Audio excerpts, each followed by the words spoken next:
Informações, notícias, curiosidades. Dúvidas, receitas e até uma fofoquinha? Não tem resposta que você não tenha encontrado no Google em 2024. Este ano, os brasileiros buscaram saber de tudo, de Olimpíada a catástrofes climáticas. De Madonna às eleições municipais.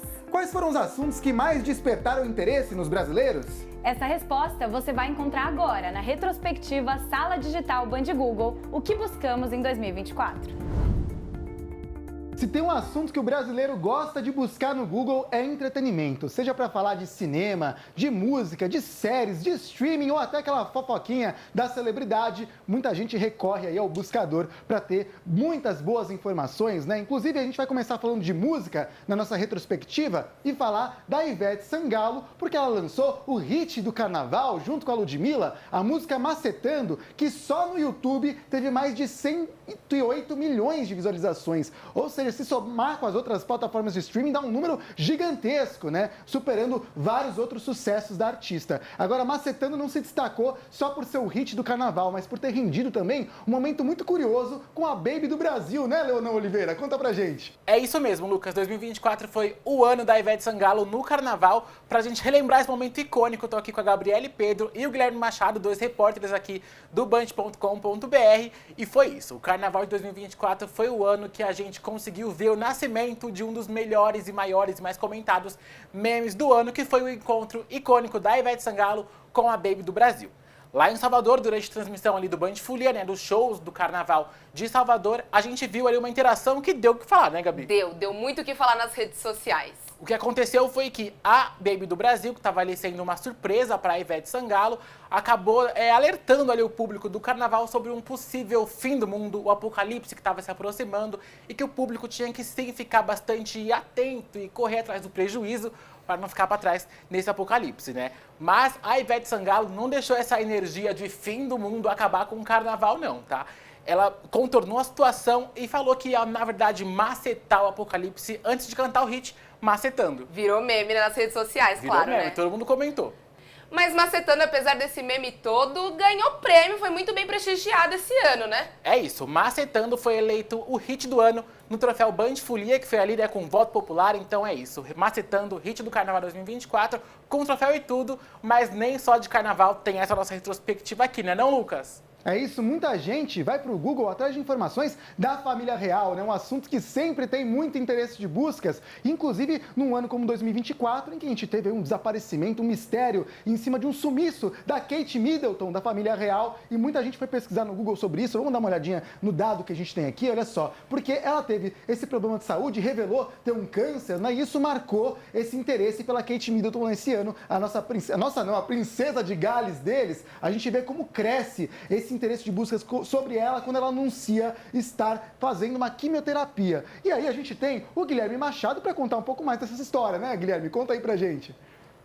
Pois é, Lucas, foi um dos casos mais tensos do mundo do entretenimento esse ano, do mundo dos famosos, como a gente chama, porque ninguém sabia o que tinha acontecido com a princesa Kate Middleton. No começo do ano, o Palácio de Buckingham emitiu um comunicado dizendo que a princesa Kate Middleton tinha realizado uma operação na região abdominal no fim do ano passado e não entrou em nenhum detalhe do que essa cirurgia tinha sido, que procedimento foi esse, e gerou uma bola de neve de especulações que só foram crescendo, só foram ficando cada vez mais intensas, sobretudo pelo fato de que ela simplesmente desapareceu do olhar público. Ninguém sabia onde ela estava. E nenhum encontro ela aparecia. Exatamente. Ninguém sabia o que ela estava fazendo e começaram especulações das mais malucas. Todo tipo de teoria da conspiração. Que ela e o William estavam se divorciando, que ela estaria doente, que na verdade que ela teria morrido, que a família real não estava querendo comunicar. Né? Sim, era uma coisa muito tensa.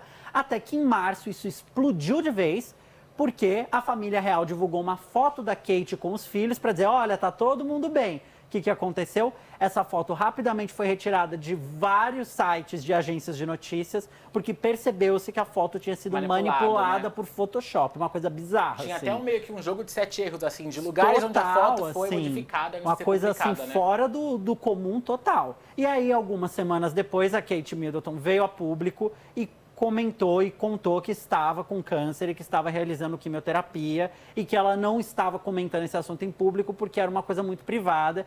E aí, enfim, desmobilizou as teorias da conspiração, mais ou menos, porque esse vídeo mesmo, tinha gente dizendo que tinha uso de inteligência artificial, a coisa permaneceu. Mas agora ela já voltou a aparecer em público, então o caso já está mais ou menos resolvido. E a gente espera que ela esteja, né, tendo um bom tratamento, né? Como E se se espera. Esteja se recuperando. Mas ainda tem muita coisa pra gente falar aqui na nossa retrospectiva, para além da família real, né, Lucas? Bom, foi isso, Lucas. O show da Madonna em Copacabana foi icônico. Eu tava lá, acompanhei tudo de pertinho. Vocês me acompanharam. Alvivaço, Eu acompanhei nas redes alvivaço, sociais a Viram promoção. tudo. E assim, a sensação que eu tive lá era que eu tava vivendo um momento histórico mesmo, sabe? Vendo a Rainha do Pop, vendo um show que ia ficar realmente marcado aqui no Brasil, porque era um show grátis em Copacabana, de um nome internacional muito famoso. A Madonna atraiu pra Copacabana 1.600.000 pessoas. Foi um show ali celebrando os 40 anos de sua carreira. Ela cantou ali tanto hits lá do comecinho, né? Passando por sucessos. E recebeu aí, como a gente tá vendo, alguns nomes brasileiros para deixar essa apresentação ainda mais icônica. No palco da Madonna subiu a Anitta e subiu a Pablo Vittar, que, né, estão aí muito bem relacionadas, aparecem em vários shows internacionais. E foi realmente uma coisa marcante. Mas sabe o que eu acho mais legal disso tudo? O quê? Diga. Que abriu um exemplo muito bom para shows grátis em Copacabana. Tá rolando aí boatos de uma Lady Gaga nas Tem praias. vários o nomes que babado podem tá vir ano que forte, vem, é. né? Então é isso, se for pra gente ter show grátis em Copacabana com marcas brigando por patrocínio, marcas, briguem! É isso aí, é muito importante que a gente tenha shows gratuitos no Brasil, até porque o ingresso para show internacional está cada vez mais caro. Então, esse tipo de oportunidade para abrir a cultura para mais gente é sempre muito importante. Agora a gente vai falar de uma notícia um pouco triste que aconteceu em 2024, né? A morte de Silvio Santos, que repercutiu no Brasil e também no mundo, viu? Inclusive foi a 10ª morte com maior interesse de buscas em 2024 no mundo todo. No Brasil ficou em primeiro e fechando esse top 5 a gente tem aqui o João Carreiro, o Daniel Mastral, o Akira Toriyama e também o Liam Payne, vocalista do One Direction. Mas a Gabriele Pedro vai contar um pouquinho mais pra gente sobre o impacto aí dessa partida do Silvio Santos, né, Gabriele? Pois é, Lucas. No dia 17 de agosto, o Brasil inteiro se despediu do Silvio Santos. Ele morreu por conta de um quadro de broncopneumonia depois de ter tido uma H1N1.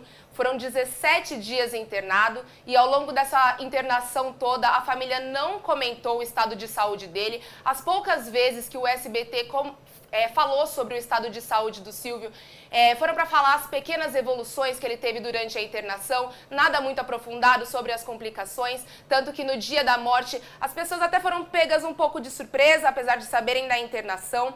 E apesar de toda a comoção que teve em torno do nome da morte, né, do Silvio, a família preferiu seguir um pedido dele de fazer um velório restrito para os amigos e familiares, seguindo os ritos judaicos como ele queria. Era um pedido do Silvio isso. Bom, e a gente vendo assim de fora, e nós, né, quanto profissionais da imprensa, a cobertura dessa morte foi uma coisa bastante marcante em 2024, né? Então, o Silvio era e ainda é uma grande referência na comunicação. Então, a morte dele foi muito sentida porque ele foi responsável por revelar muitos nomes, muitos talentos aí que estão em alta até hoje. E apesar dessa morte, né, de toda a comoção que teve em torno da morte do Silvio, acho que é bom a gente lembrar uma coisa que ele sempre dizia, que é: do mundo não se leva nada. Vamos sorrir e cantar. Lá, lá, lá, lá, lá, lá. É com você, Lucas. Gostei da cantoria, hein, pessoal? Arrasaram na cantoria aí. Uma bela homenagem para o Silvio Santos. Vamos mudar um pouquinho de assunto agora e vamos falar de cinema. Isso porque a gente teve um marco do cinema no ano de 2024 com o lançamento do filme Ainda Estou Aqui, com Fernanda Torres brilhando como protagonista, né? Filme dirigido por Walter Salles. A gente tem algumas buscas sobre ele, até para começar a contar um pouquinho dessa história. O filme estreou em setembro, ovacionado em Veneza, aplaudido por mais de 10 minutos. Depois, a partir do dia 23, ele já começou ali a ser ventilado como uma possível escolha para o Oscar, né? Uma possível candidatura para o Oscar. A gente tem aqui sua estreia no Brasil no início de novembro e a indicação ao Globo de Ouro já no comecinho de dezembro. Eles vão falar um pouquinho mais sobre isso, mas eu quero trazer também as perguntas que são feitas sobre o filme Ainda Estou Aqui, que eu acho que vai ajudar a esquentar um pouco essa discussão, né? A gente tem na próxima tela aqui as perguntas, muita gente querendo saber como assistir, a gente tem vários picos depois que o filme estreou sobre isso, mas também o pessoal quer entender qual que é o enredo do filme, quando que ele foi filmado, quem que é o Onice Paiva, né, que é a protagonista. E aí tem uma pergunta aqui que eu vou deixar para vocês, principalmente para o Guilherme Machado, que é o seguinte: Fernanda Torres, foi indicada ao Oscar? Calma, gente, o pessoal tá ansioso, hein? Por favor, foi indicada ou não foi? Ainda não, né? A galera tá ansiosa, mas vamos ter que segurar um pouco a ansiedade. Ela ainda não foi, ela pode ser. Mas vamos tentar responder algumas das perguntas do pessoal. O Ainda Estou Aqui é um filme do Walter Salles, que já concorreu ao Oscar lá atrás por um outro filme chamado Central do Brasil. E é um filme que conta a história da Eunice Paiva, que era a mulher do ex-deputado Rubens Paiva, que foi um dia levado por agentes da ditadura militar. Eles estavam em casa num dia normal, como qualquer outro. Ele foi levado para dar um suposto depoimento e nunca mais voltou para casa. E hoje se sabe que ele foi assassinado pela ditadura e o corpo dele foi desovado em um lugar que nunca se soube onde é. E o filme conta essa história de como a Eunice, a mulher dele, que é a personagem da Fernanda Torres, lidou com essa perda e lidou com aquela família. Ela tinha 5 filhos e ela precisava cuidar daquelas crianças, enquanto o marido dela estava preso e ela não sabia se ele tinha morrido, se ele estava vivo.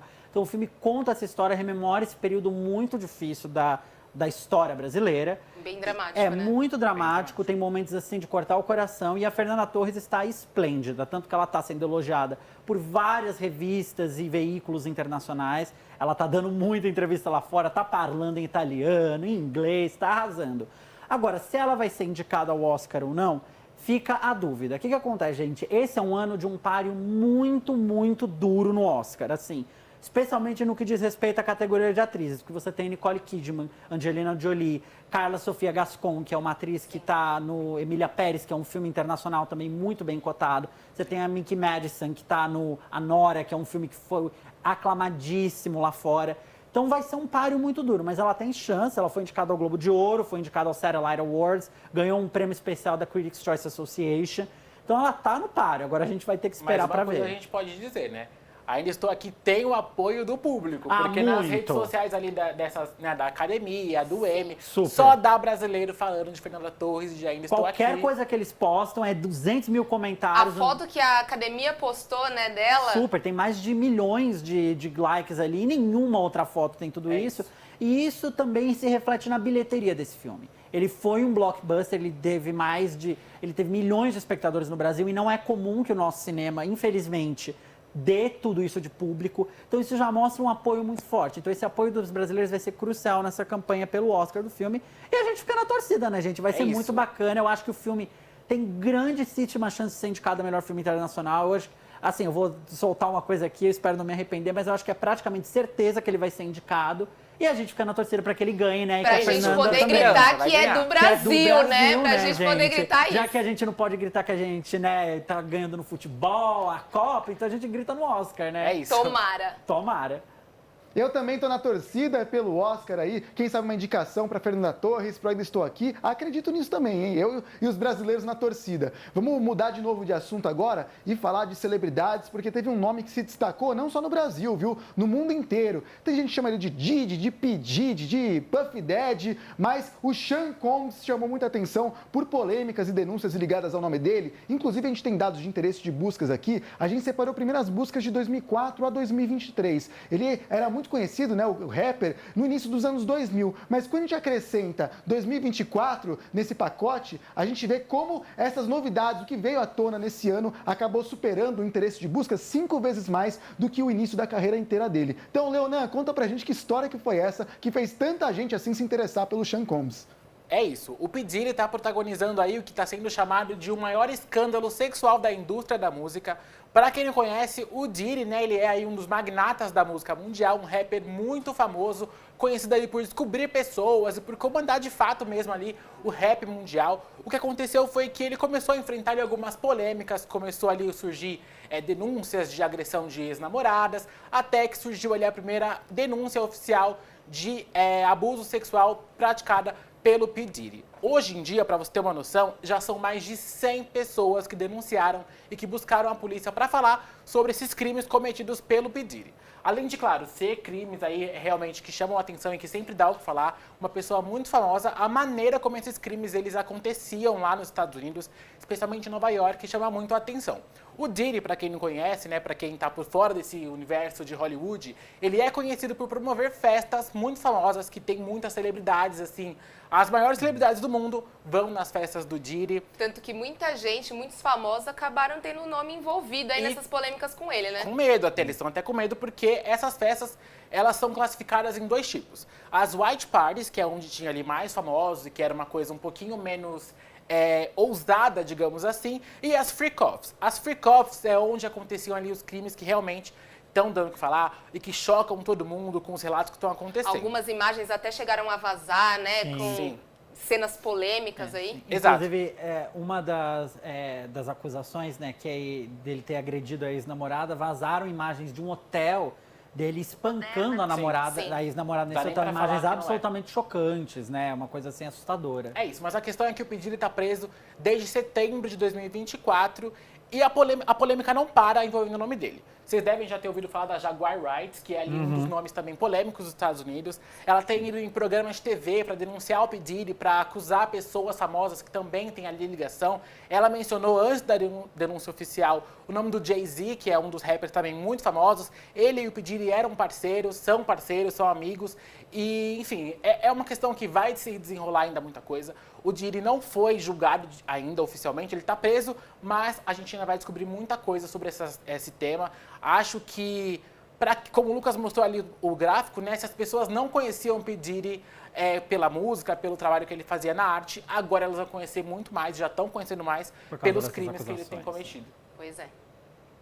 É um nome muito conhecido agora, por isso que seja investigado, porque é muito importante a gente ter um desfecho para essa história, até para poder fazer justiça para todas essas possíveis vítimas aí que estão denunciando esses casos, né? A gente vai trazer agora para o Brasil um pouco para falar um pouquinho mais de casos com celebridades, inclusive um caso que deixou muita gente triste, não sei se muita gente triste, eu não entendo muito bem, de Belo, Graciane Barbosa. Ó, a gente vai abrir aqui um gráfico para mostrar para vocês. A gente teve aqui um interesse pelos dois muito próximo, com toda essa história do ano, né? Eles anunciaram uma separação em abril e aí a Graciane começou a vender conteúdo adulto em julho. Que história é essa? Um documentário do Belo em dezembro. Pelo amor de Deus, Gabriele, me dá um contexto que eu tô um pouco perdido e preocupado aqui. Eu deveria estar sabendo disso tudo. Calma, que eu já explico pra você, porque o ano do Belo realmente foi muito tumultuado. Muita coisa aconteceu, mas vamos por partes. A primeira coisa ali, acho que a ascensão, a margem que está muito alta, o pico, foi a separação que aconteceu em abril desse ano. Acho que foi uma surpresa para todo mundo, porque quando essa bomba veio à tona, os dois ainda se vendiam como um casal. Eles não falaram que estavam se separando, eles ainda postavam fotos muito apaixonados, declarações de amor a todo momento ali. Mas aí as pessoas foram pegas de surpresa porque veio uma bomba, aí depois a Graciane confirmou a separação. E eu acho, galera, que o que pegou mais mesmo é que nesse mesmo dia que a separação foi anunciada, o Belo tinha um show super esperado aí pelos fãs do Soeto, porque o Soeto ia fazer uma turnê, seria o começo da turnê de 30 anos. Grande retorno, né? Exatamente, sim. Uma turnê de 30 anos. O primeiro show foi, né, no Allianz Parque, comoveu muita gente. Tinha até coletiva de imprensa marcada para esse dia, mas não deu para correr do assunto, né? Não ia fugir do assunto. Acho que a coletiva ia ser toda em torno dessa separação. E aí, nesse mesmo dia, a assessoria de imprensa do Belo acabou cortando essa coletiva. Então, todo mundo ficou com as expectativas ainda mais afloradas para esse show do Soeto. E, de fato, comoveu, porque quando... Belo até derramou lágrimas. Exatamente, quando ele foi cantar Reinventar, que é uma das músicas assim mais queridas do grupo, ele não aguentou, caiu no choro, o grupo cantou a música e foi aquela comoção toda. Mas não foi só a separação, né? O ano do Belo, como a gente disse, foi todo tumultuado, teve o pico da separação que foi grandioso, a Graciane começou a vender conteúdo adulto, também tiveram questões ali ligadas a uma possível possível traição, mas o assunto ali voltou a crescer no fim do gráfico, como você bem mostrou, Lucas, que ele lançou um documentário e a Graciane deu algumas entrevistas, deu algumas falas polêmicas, falando sobre o Belo ser um grande mentiroso, mas mesmo assim, né, como você chama uma pessoa de grande mentiroso, que o casamento de 16 anos foi baseado em mentiras, mas ainda dá uma entrevista pro documentário dele. Estranho, mas foi o que aconteceu, ela participou, ele agradeceu e agora o Belo já tá num novo relacionamento, afilandou, ele já tá num novo relacionamento, a namorada dele tem polêmica, tem algumas coisas parecidas com ele, já foi investigada, já foi presa, agora acho que não deve mais nada à justiça, mas isso aconteceu. E o que você faria, hein, Lucas?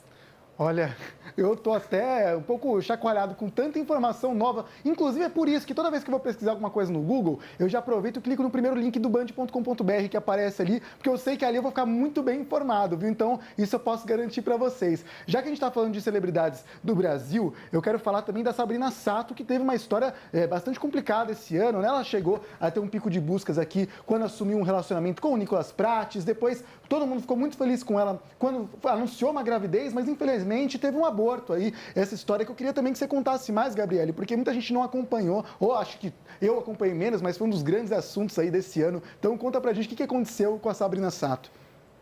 Quem acompanha a fofoca, celebridades, mundo dos famosos, como eu, com certeza deve ter visto isso. O ano da Sabrina também foi muito tumultuado. Em fevereiro, ela realmente anunciou um relacionamento com o Nicolas Prates, foi muita alegria, mas acho que também tiveram muitos comentários relacionados à idade dela, a diferença de idade que ela tem com o Nicolas Prates. Infelizmente, as pessoas ainda levantam muito essa questão quando se fala de um relacionamento com uma discrepância assim de idade. Mas enfim, apesar dos comentários negativos que tinham em torno do relacionamento por conta da idade, a Sabrina não deu margem para isso, ela continuou vivendo a vida dela, fazendo as coisinhas dela, viajando com o Nicolas. Foi um ano muito feliz para os dois, pelo menos pelo que eles mostraram nas redes sociais. E em outubro a gente foi pego de surpresa com essa notícia de que eles estavam à espera do primeiro filho do casal. A Sabrina já é mãe da Zoe, né, do relacionamento com o Duda Nagli, a menina já tem 6 anos, mas ela seria mãe de novo aí de um relacionamento, de um bebê do relacionamento com o Nicolas. Infelizmente, com menos de um mês, ela anunciou que perdeu, a assessoria de imprensa dela, né, na verdade, informou que ela perdeu o bebê, teve um aborto espontâneo, mas quando a assessoria informou sobre esse aborto, ela já tinha feito todos os procedimentos necessários, mas que ela ia se cuidar, enfim, que esse já era um ponto fechado e ela estava se cuidando tanto fisicamente quanto emocionalmente. Foi um ano turbulento para ela aí, mas acho que ela já vem seguindo a vida dela normalmente agora. Infelizmente um ano complicado para Sabrina Sato, mas a gente tá aqui, todo mundo torce muito por ela em 2025. Agora, pra gente encerrar essa retrospectiva do entretenimento, eu ouvi falar que tem uma espiã do MasterChef, alguém que tava faltando aqui com a gente hoje, a Stephanie Souza. Cadê ela? Tá chegando aqui, finalmente com a gente aqui. Tudo bom, Stephanie? Tudo bem, obrigada por me receber. É sempre bom ter o time todo do entretenimento aqui, até porque foi um ano muito agitado, hein, de MasterChef esse ano, né, Stephanie? Foi um ano muito gostoso, cheio de suculências. E acho que além da 11ª temporada de MasterChef Amadores, que já é tradicional e todo mundo ama, teve uma estreia. O MasterChef Confeitaria estreou em novembro e foi assim, cheio de pratos gostosos, de doces maravilhosos, provas icônicas e um jurado novo. E de jurado novo, todo mundo quis saber um pouquinho. E aqui na Sala Digital a gente levou, né, pro QG MasterChef, que é a entrevista com o eliminado, várias questões sobre ele. O povo quis saber a altura do Diego Lozano, se ele tem filhos, se está comprometido. E as respostas... Gosta, né, gosta. E dos prêmios também que ele ganhou, que ele é muito famoso no ramo da confeitaria. Mas nem tudo são flores. Em novembro, Ana Paula Padrão também anunciou que está deixando o programa depois de 10 anos. É isso, vai fazer falta.